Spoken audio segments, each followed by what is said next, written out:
Hey guys, looks like today is gearing to be yet another great day here at the Tropiscape. I would like to thank you for dropping by. This is Neil, by the way, and I am your Pinoy Plantito.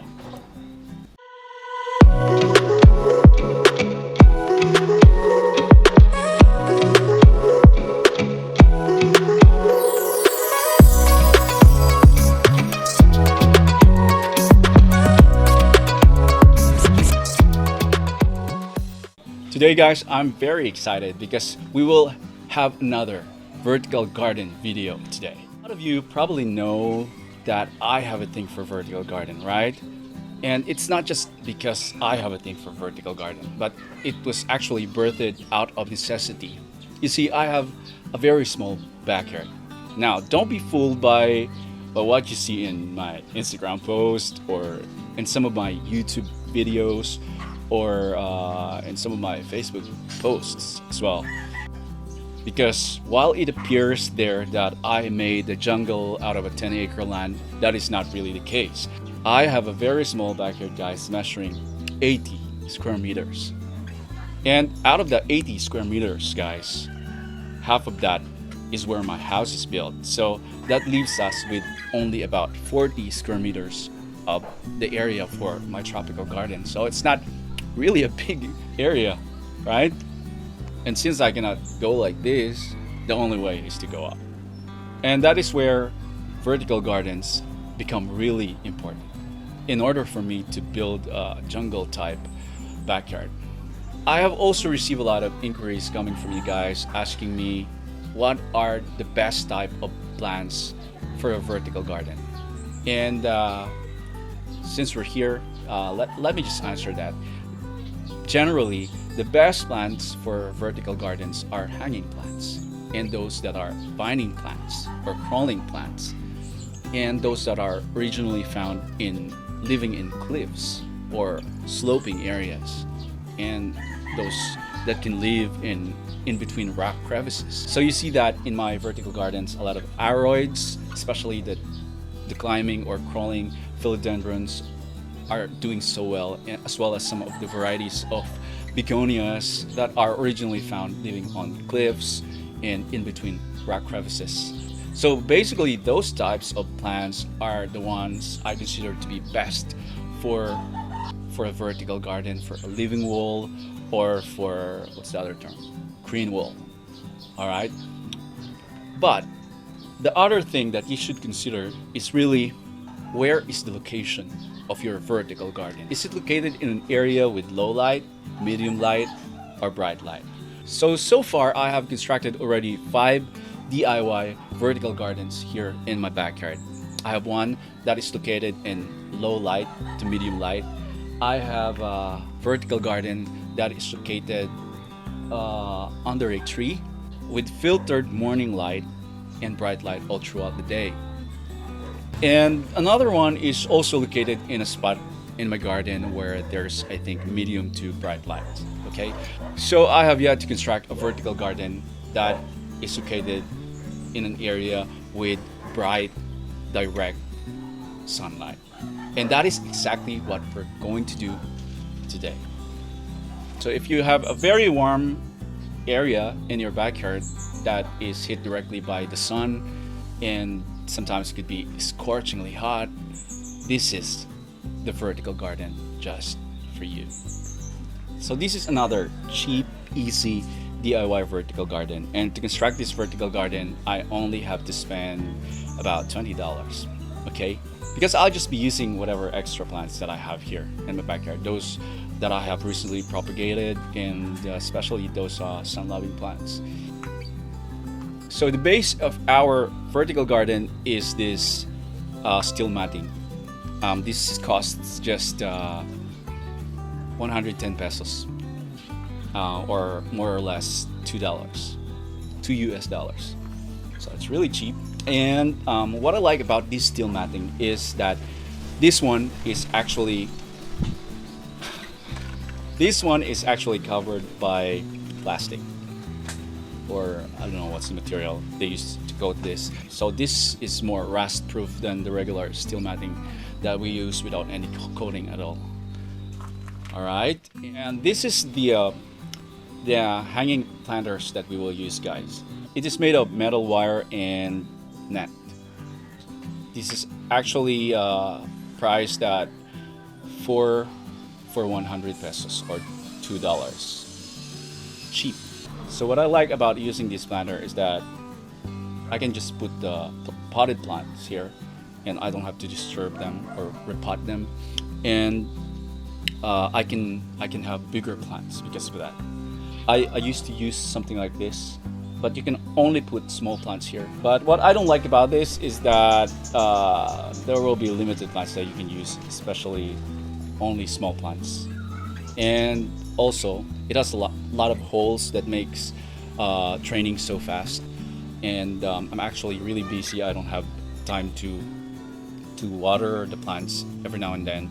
So what I like is that the plants can keep a little bit of moisture. So yeah, my earliest vertical garden, I used this, and yeah, it wasn't a good experience for me. So if you're ready, let's build another vertical garden. So as for the plants, guys, that we will be using, of course, primarily we will be using sun-loving plants. Plants like these bromeliads, this devil's backbone, schefflerias, and wandering Jew. So we also have here plants like this variegated Boston fern. This is a fern, so normally it would not thrive in direct sunlight, but actually this one is, I consider it to be one of the most tolerant ferns when it comes to bright lights, and even can take direct sunlight. One of the rule of thumbs that I learned when it comes to sunlight tolerance is that when there's yellow variegation, most likely it can tolerate direct sunlight or bright light. This one is a philodendron neon lime, and also is one of the toughest when it comes to bright light. Those are the plants that we'll be using. I don't know if we can fit all of them in this area, but we'll see. We actually, guys, don't have a specific design. We'll just mix and match and use principles of contrast and all those that we learned before in plant curation. But this is just gonna be really simple, and I think I'll be finished in an hour working on this. So yeah.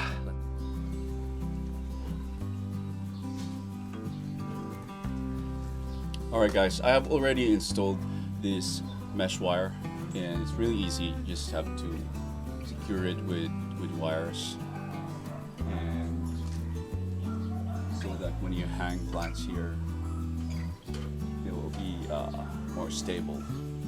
By the way, guys, I told you we'll be using this hanging planter, and what we will do is to have the effect of the plants. They will be slightly slanting forward, or with the best of their foliage being seen. Okay, so it's really easy. What I'll do is just, it has 3 wires. What you will do is just pull one of the wires and make it shorter. Okay, so when you make it shorter, your basket would look like this. Okay, this basket would normally look like this, and I'm gonna show you the difference when you don't do anything about it. For example, this is a sun-loving aglaonema, and if I don't do anything with the planter and I hang it on a wall, okay, so it would look like this.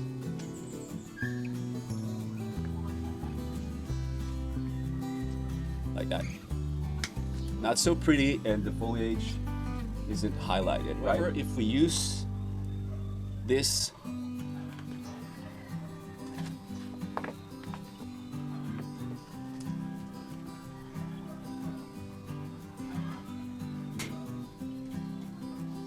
your plant will have that appearance on the wall, right?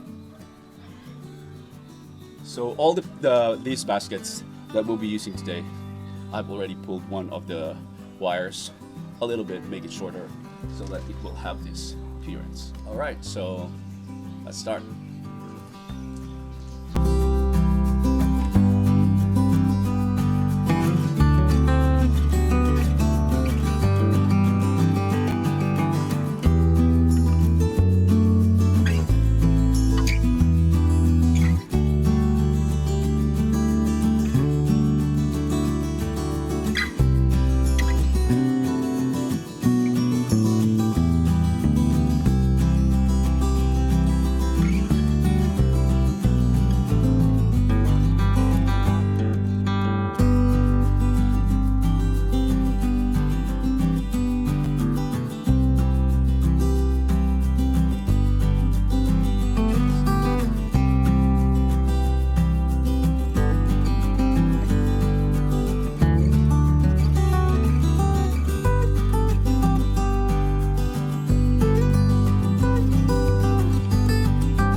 So guys, like our previous DIY vertical gardens, this one of course doesn't have a self-watering system or dripping system. So yeah, just like the usual way we water our vertical gardens, we just have to use a spray hose and yeah, water it.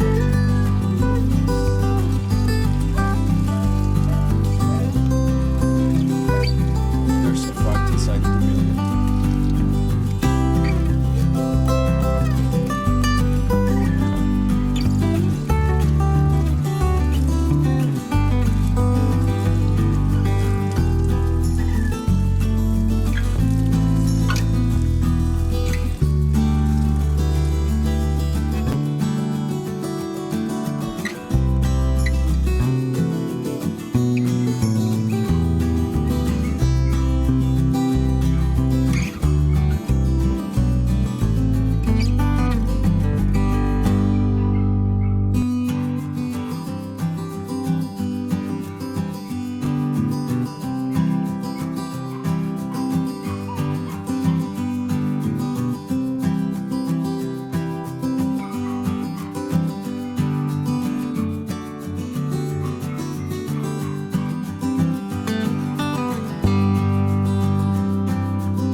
So that's about it for me, guys. I hope that you really enjoyed this video, and I hope that you learned a lot and that you will be able to use the idea you get here as an inspiration in designing and beautifying your own gardens. This has been Neil, your Pinoy Plantito, and I hope to see you again next time.